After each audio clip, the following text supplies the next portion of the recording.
Game 3 naman mga idol ng San Miguel Beermen at Converge Fiber. 2-0 na din ang series in favor of SMB. Isang panalo na lang din patungong semifinals kung saan nag-aabang na ang Barangay Ginebra. Mawalis din kaya ng San Miguel ang kanilang serye, yun ay kung papayag ang Converge. While opening quarter mga idol, easy 2 points agad sa ilalim kay Junmar Fajardo na sinundan ng 80 straight points ng kanilang import na si EJ Anosike. 7-2 nating ra naman sagot ng Converge para kunin ang kalamangan. Mike Nieto ninakawan ng bola, harapan si Fajardo. Nagpatuloy pa ang pagpuntos ni Anosike sa SMB. Lob at labas mga idol, meron na siyang double digit sa puntos with 2 3-pointer. Sabayan pa ni Marshall Lassiter na kumana ng 7 straight points, isang 3 at isang 4. Dahil dyan muling umabante ang San Miguel Beermen. Papatapos na ang quarter, nagkagulo pa ng sikue ni Alec Stockton si Chris Rosales. Pareha sila dyan natawagan ng flagrant foul penalty 1. 27-20 end of first quarter. Entering second quarter, pumalo na double digit lamang ng SMB after ng 7 straight points ni Terence Romeo. Biglang init si TR7 mga idol, 34-20 under 9 minutes mark, pero tinding counter ginawa ng Converge Fiber.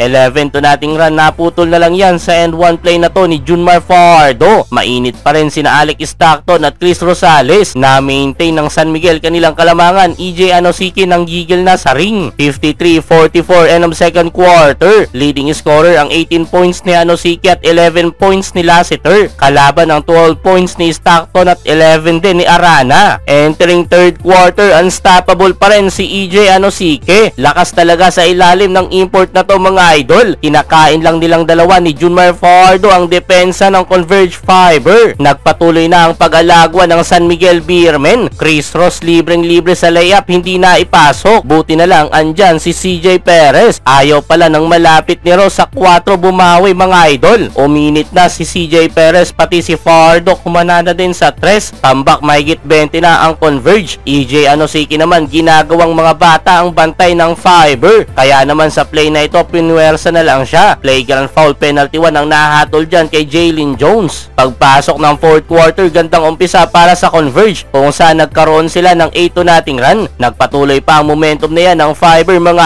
idol. Napatawag ng timeout ang San Miguel Beermen matapos maibaba ng Converge. Sa 10 na lang kanilang inahabol, 190 under 6 minutes mark. Hindi pa dyan natapos mga idol dahil nagtuloy-tuloy pa ang run ng Converge hanggang sa naitabla na nila ang laban mula sa putback layup ni Jalen Jones. All 102. 1 minute 11 seconds lumamang na ang Converge mga idol mula sa driving layup ni Shawnee Winston na sinundan ng transition layup ni Alec Stockton. Biglang nabaliktad na ang laban, segundo na lang ang natira, lamang 3 ang Converge. Nakapasabit ng foul sa 3 points si Marshall Lassiter na nakuha kay Stockton. Naipasok lahat yan ni Lassiter para itabla ang laban, pero may 6 seconds pang natira. Game winner ang bawi ni Alec Stockton. Sarap mismo ng depensa ni CJ Perez. What a game mga idol. Choke ang SMB, natunaw ang 27 point lead. Buhay pa ang Converge Fiber.